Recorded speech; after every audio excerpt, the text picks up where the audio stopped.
I stumble into my bedroom, my Quick Mart uniform still reeking of stale coffee and floor cleaner after 8 straight hours of stocking shelves and scanning groceries. The night shift always leaves me bone-tired, but today there's no time for rest. My certification exam starts in 3 hours, the culmination of 2 years of squeezing study sessions into 15-minute breaks in the stockroom. My breath catches in my throat. My study materials, the ones I had arranged so carefully across my desk before leaving for work, are destroyed. Coffee soaks through my hand-drawn anatomy diagrams. A muddy footprint smears across my carefully constructed flashcards. My color coding system, green for digestive systems, blue for skeletal structures, yellow for common medications, is now a murky, unrecognizable mess.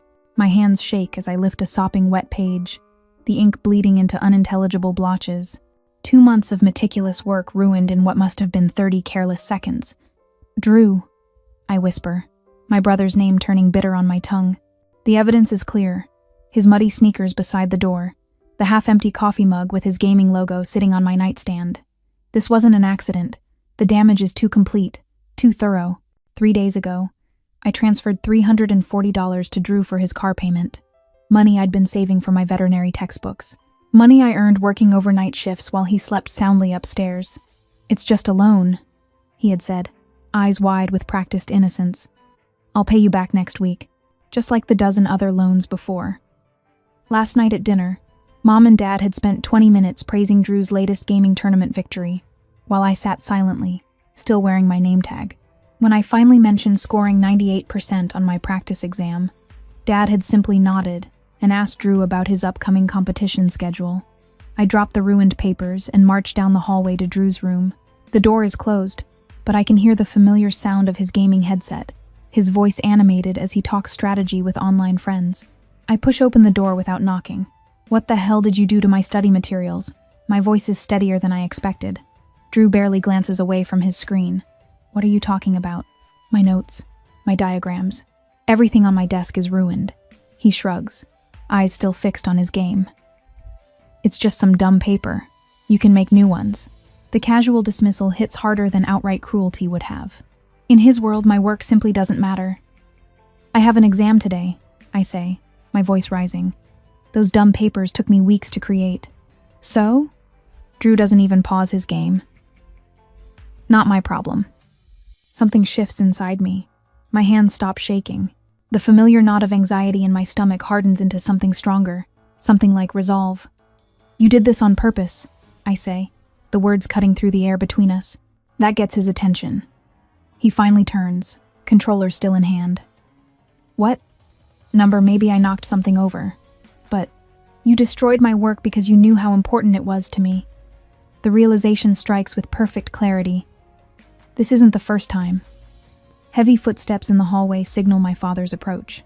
Martin appears in the doorway, his face already set in the expression I know too well, disappointment directed solely at me. "What's all this yelling about?" he demands. Before I can answer, Drew jumps in. "She's freaking out over some papers. I told her I'd help her redo them." I stare at him, incredulous at the effortless lie. "He deliberately ruined my study materials," I say. "My opening exam is today." Martin crosses his arms. "Sounds like an accident to me. Drew offered to help you fix it." "An accident?" I repeat. "There's a footprint on my notes." "This attitude is why no one wants you here," Martin says, his voice cold. "Always making mountains out of molehills." The words land like a physical blow. I look to the doorway where my mother now stands, silent as always during these confrontations. "Charlene," Martin says without looking at her, "tell your daughter to stop this nonsense." Mom meets my eyes briefly before looking away. Her slight nod of agreement with Martin is barely perceptible, but I catch it. I always do. I suddenly understand with perfect clarity. This pattern will never end unless I end it. And for the first time, I'm not sure the roof over my head is worth the price I'm paying. Later that evening, after I completed the opening exam, I opened my bedroom closet, reaching for the small jar hidden behind a stack of folded Quick Mart uniforms. My fingers shake slightly as I pull it forward. The mason jar with textbooks written in permanent marker has been my secret hope. Dollars carefully saved from every paycheck for 2 years. When I tip the jar, only a few coins tumble into my palm. A folded piece of paper sits inside. I owe you $190, Drew. The date scribbled in the corner is from 3 weeks ago. My vision blurs as I stare at his careless handwriting, the casual theft written in blue ballpoint pen. I have to steady myself against the wall as understanding hits me with physical force. This isn't just about ruined study materials. This is systematic, deliberate. My entire future, the veterinary certification program I've sacrificed sleep and social life for, is being dismantled piece by piece. Without textbooks, I can't complete the program. Without the program, I lose everything I've worked toward. I clutch the nearly empty jar, its glass cool against my palm, and move woodenly toward the kitchen where voices drift through the hallway. The scene freezes something inside me. Dad sits at the head of the table, Mom beside him with coffee mug in hand. Drew lounges in Dad's leather recliner, scrolling through his phone, one leg draped over the armrest. I remain standing in the doorway, jar in hand. You took my textbook money. My voice sounds foreign to my own ears. Drew doesn't look up. Borrowed. I'll pay you back. When? I ask. The semester starts in 2 weeks. Dad sets down his coffee cup with deliberate slowness. About that, Brooklyn. Your mother and I have been talking. It might make sense for you to pause school until Drew gets on his feet with his gaming career. Just temporarily. The casual cruelty steals my breath. 2 years of night shifts, stockroom studying, and careful planning dismissed in a single sentence. Drew took my money without asking, I say, my voice steadier than I feel. Again. Mom's eyes flick toward Dad before settling somewhere over my shoulder. Well, he did mention needing it. I told him it would be fine. Drew smirks behind their backs, knowing I can see it while they can't. Do you have any idea how much I contribute to this household? I pull my worn Quickmart name tag from my pocket, the 3-year employee pin catching the morning light. I pay $650 in rent for a bedroom the size of a closet. I buy groceries. I cover utilities. Dad's face hardens. While you live under my roof. I could rent an entire apartment for what I pay here. I interrupt, surprising myself. The kitchen falls silent. Mom's coffee cup freezes halfway to her lips. If you can't get your certification materials replaced immediately, what happens? Dad asks, shifting tactics. I swallow hard. I lose my spot in the program, and the job offer at Valley Animal Hospital. The words hang in the air, the full weight of what's at stake. Valley Animal Hospital, the only veterinary clinic within 30 miles that would hire a newly certified technician with full benefits. You've given Drew over $2,000 in loans, I continue, mentally tallying every financial intrusion over the past year. None of it has been repaid. That's what family does, Dad says, voice hard. While you live under my roof, you'll help your brother. That's what family does. The word family strikes me differently now. For me, it means sacrifice. For Drew, it means entitlement. Mom's gaze drops to the table. Drew continues scrolling through his phone as if this conversation has nothing to do with him. I leave without another word, grabbing my keys and driving to Quickmart even though my shift doesn't start for hours. The employee locker room is empty when I arrive. I twist the combination on my rusted locker and dig through the bottom, finding the small flash drive I'd kept as backup. It contains only about a third of my study materials, the anatomy diagrams, and medication flashcards from last semester. Not enough to pass the exam, but something to build from. As I sit in the break room's uncomfortable plastic chair, I stare at the flash drive in my palm. The small green light blinks steadily, like a beacon in fog. I've spent my entire life trying to please a family that never truly saw me. Every achievement dismissed, every need subordinated to Drew's wants. I've become invisible by their design, and my own acceptance. Would staying secure but invisible be better than stepping into uncertainty with the hope of finally being seen?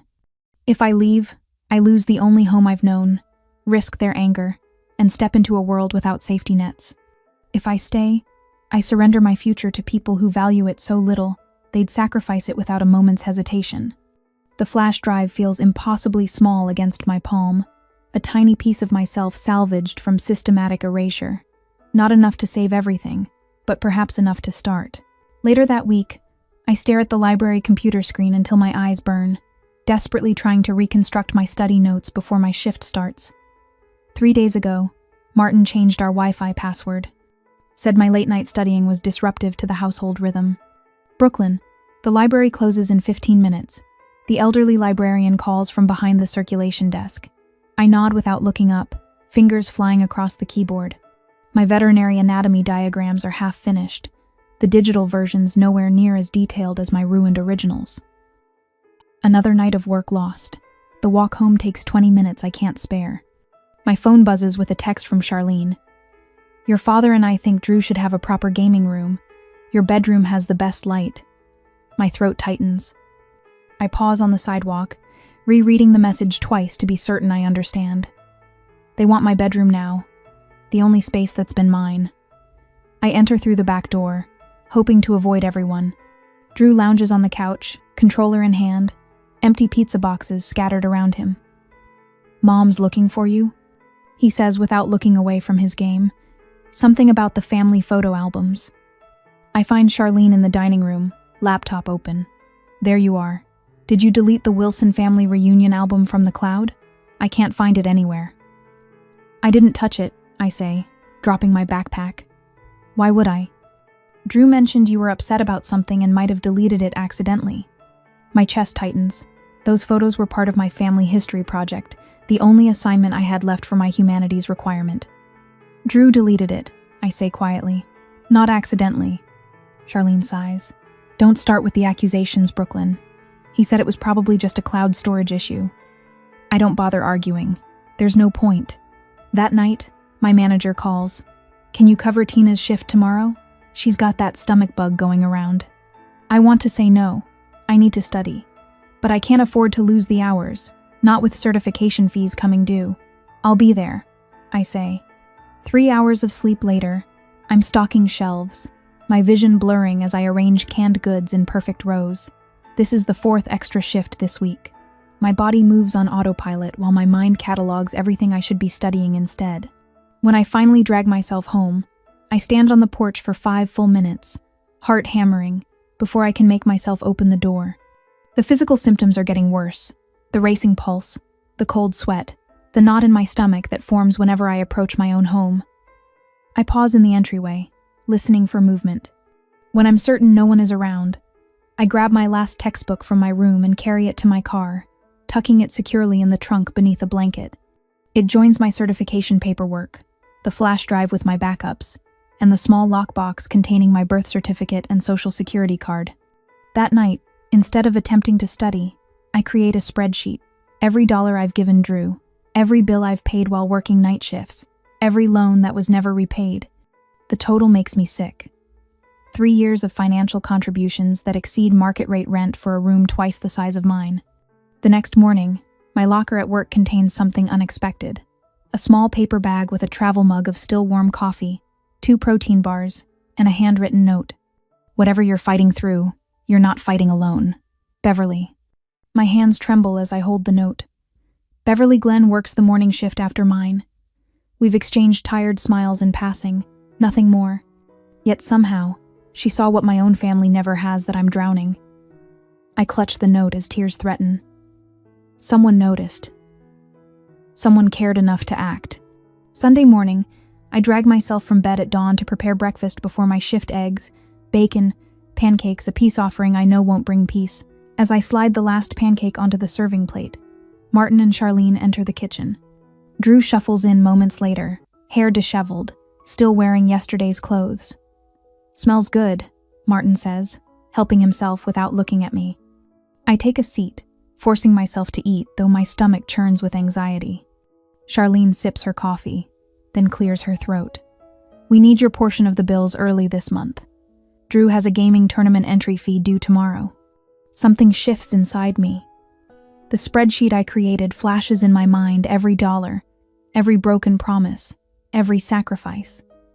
I reach into my pocket and unfold the paper I printed at the library. Sliding it across the table, I wait. Martin picks it up, frowning. His eyes narrow as he scans the columns of figures, dates, and amounts. What's this supposed to be? He asks. Everything I've paid. Everything Drew has borrowed and never returned. My voice sounds different, steady. I've paid enough. More than enough. Charlene tries to take the paper, but Martin crumples it in his fist.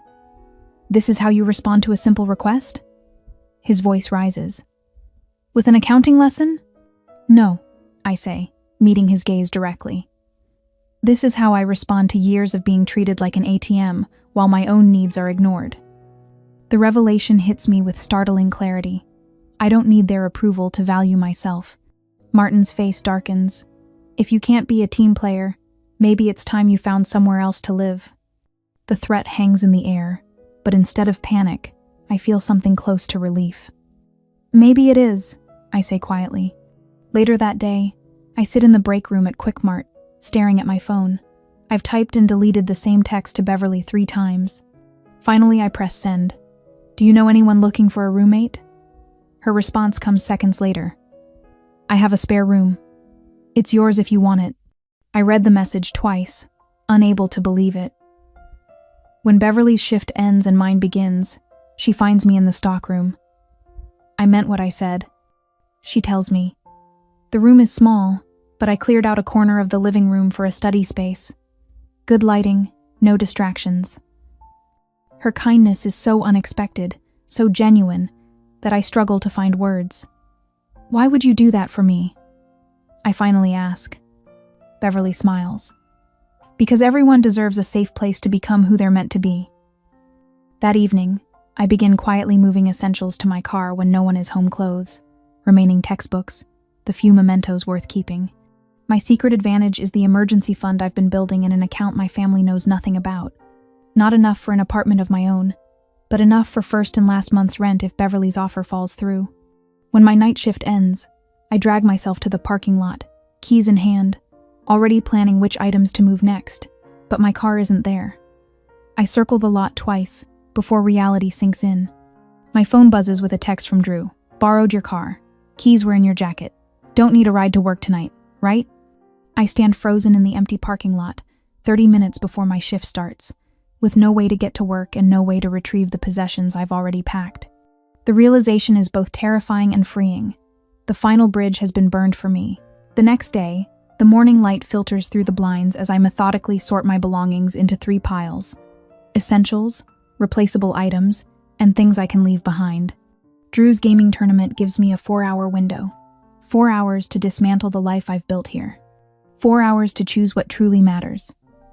Hospital offer letter, I whisper, carefully placing the folded paper into my document folder. My fingers brush against my birth certificate, social security card, and the few photos I've managed to keep safe from Drew's destructive tendencies. I tuck a small framed photo of my grandmother between layers of clothing. She was the last person who saw me clearly, who told me I was capable of more than this house allowed.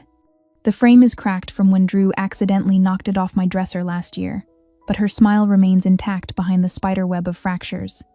My hands move with surprising steadiness as I pack, a calm certainty replacing the knot of anxiety that's lived in my stomach for years.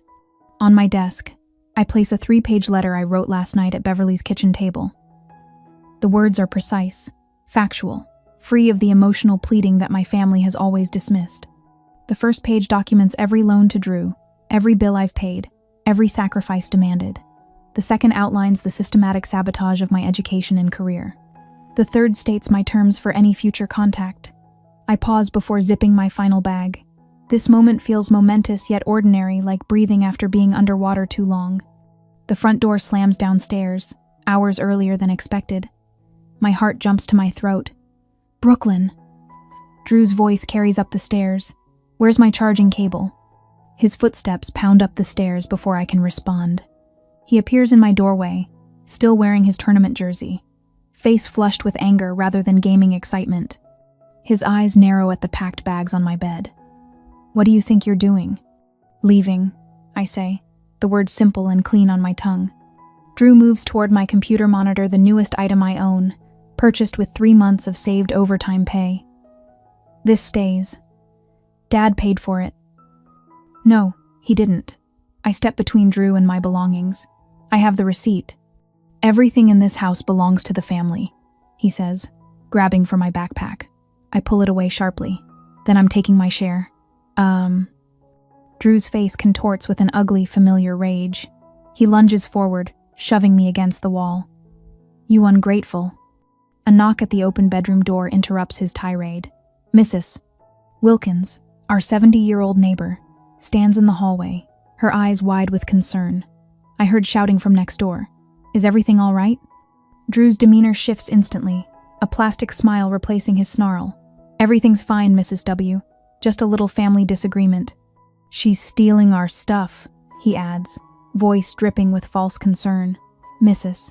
Wilkins's gaze travels from my packed bags to my tense posture to the reddening mark on my arm where Drew grabbed me. Brooklyn, she says calmly, are these your personal belongings? Yes. My voice sounds stronger than I feel. I'm moving out today. Drew snorts. Half of this is family property.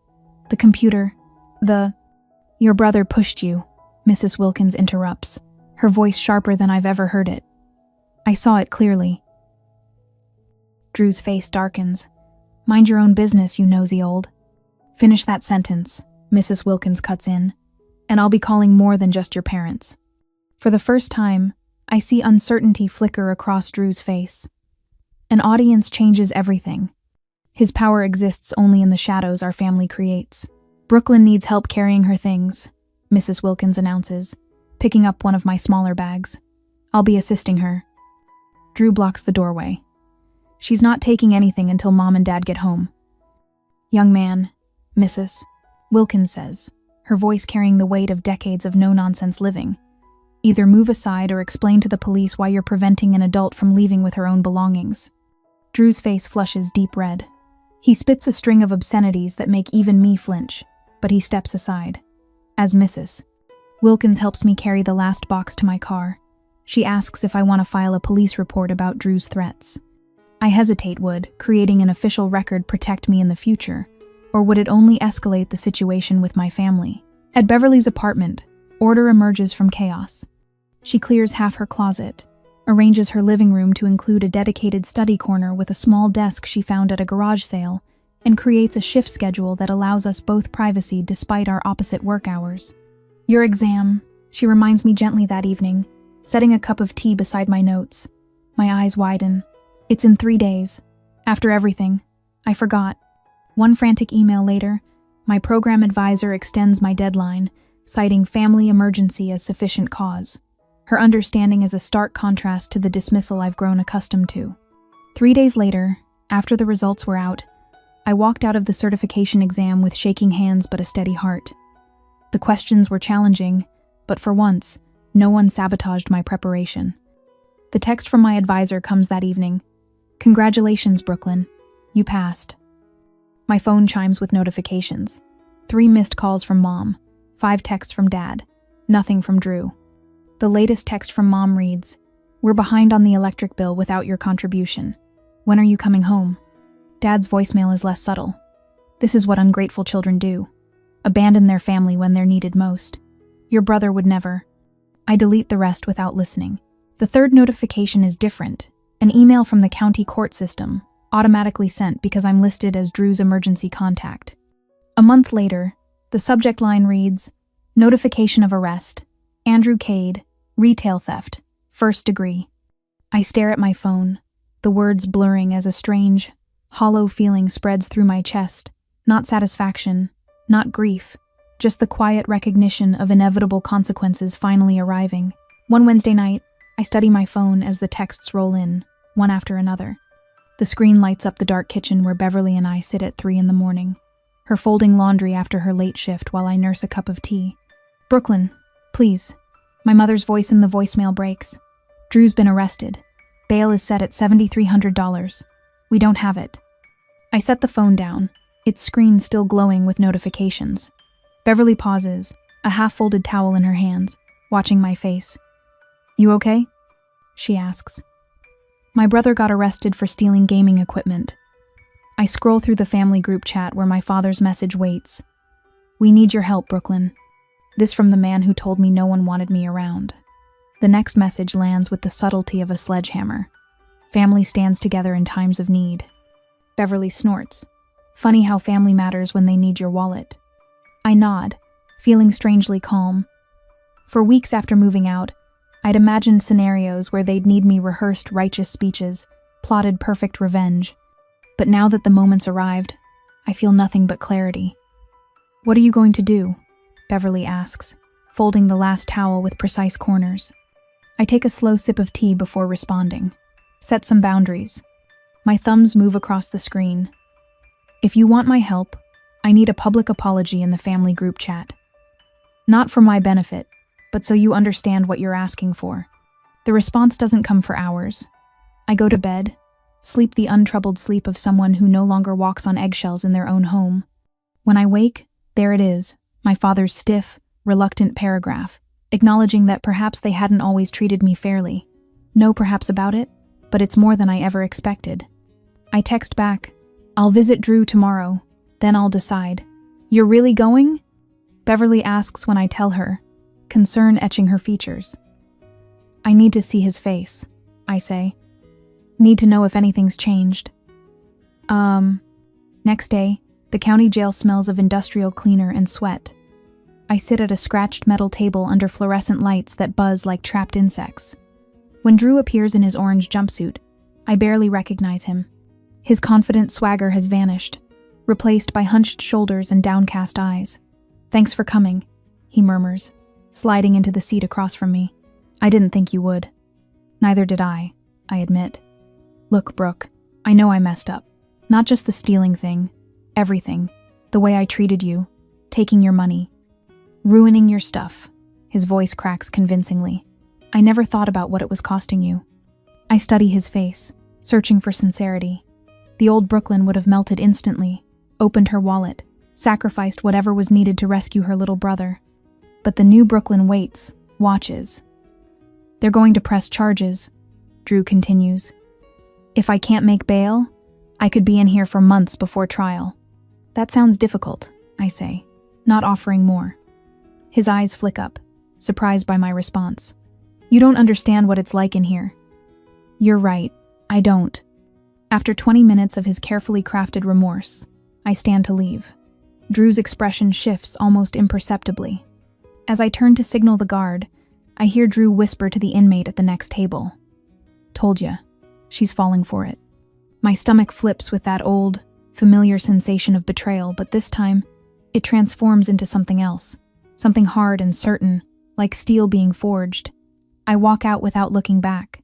My parents wait in the parking lot, huddled against their car. Their faces brighten when they see me, relief evident in every line of their bodies. Did you talk to him? My father asks, stepping forward. We're ready to post bail. Just need your payment info. No hello. No how are you?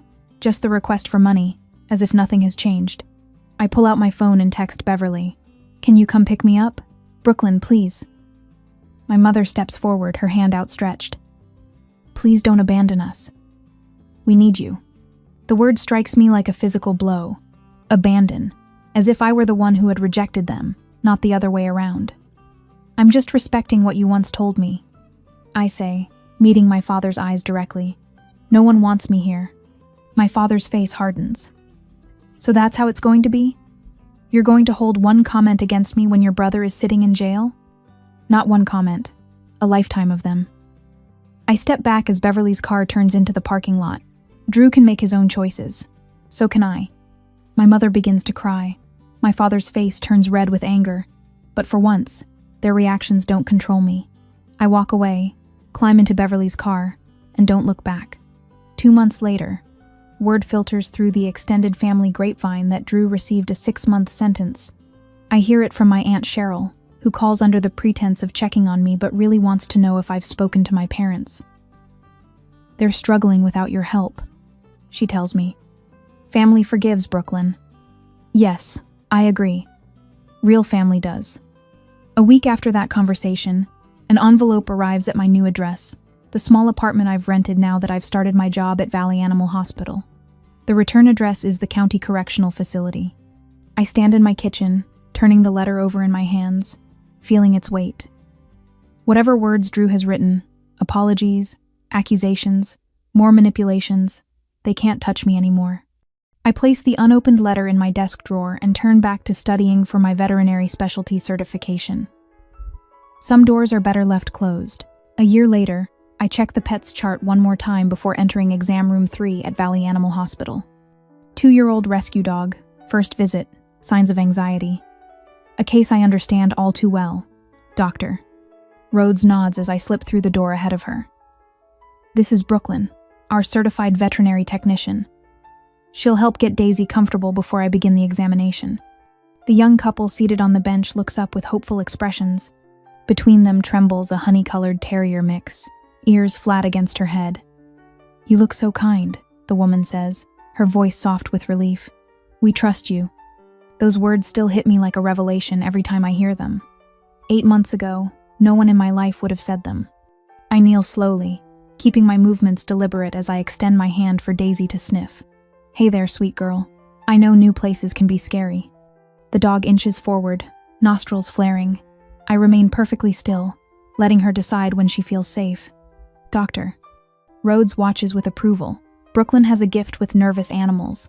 They recognize when someone understands their fear. My colleague's praise no longer makes me blush and stammer. Instead, I smile and continue my work, gently checking Daisy's gums while whispering reassurances. When she finally relaxes against my hand, the victory feels profound. Later, after finishing my shift notes, I drive to my apartment, not Beverly's spare room, but my own place. The space is small but entirely mine, with windows that let in morning light and neighbors who respect boundaries without explanation. I hang my coat in the tiny closet and move to the kitchen table where my paycheck envelope waits. My first full check with benefits, since my promotion last month. I slide my finger under the seal and remove the paper, studying the numbers with quiet satisfaction. 3 years ago, this money would have disappeared immediately. Dad would have needed help with the electric bill. Mom would have mentioned the empty refrigerator. Drew would have had another gaming subscription or tournament fee. Today, I divide the amount with purpose. Most goes into my savings account, growing steadily since I opened it after leaving home. Some pays my modest rent. The remainder buys groceries, gas, and one small luxury this month, a jade plant for my windowsill. Beverly calls as I'm watering my new purchase. Ready for tonight? Her voice brims with excitement. Just need to change clothes. I glance at the clock. See you in 30. The gathering at Beverly's apartment is small, just her, 3 coworkers from the clinic, and me. No family obligations disguised as celebrations. No performances of gratitude for basic decency. Beverly raises her glass of sparkling cider. To Brooklyn. New certification? New apartment? New life. Dr. Rhodes adds, and to seeing value in yourself even when others don't. The words touch something tender inside me. I blink rapidly, but these tears aren't from criticism or disappointment. They're recognition of how far I've traveled. Later, at home, I hang my veterinary technician certification on the wall opposite my bed. The frame catches the last evening light, the embossed letters gleaming. On my desk sits a brochure for advanced veterinary specialty training, a future that once seemed impossible. My phone chimes with a calendar alert. Savings account, $5,000. Another milestone reached. I move to my bedside table and open the drawer. The unopened letter from Drew still lies there, its edges softened from my occasionally taking it out only to return it unopened. I trace my finger along the envelope's edge. Some say forgiveness heals the one who forgives more than the one forgiven. But does forgiveness always mean allowing toxic people back into your life? Or can it simply mean releasing your anger while maintaining healthy boundaries? As I gently calmed the trembling rescue dog today, I recognized myself in her cautious approach, testing whether this new environment was truly safe. Sometimes the kindest thing we can do for ourselves is protect the peace we've fought so hard to find. I closed the drawer without opening the letter. That decision, like so many others now, belongs only to me.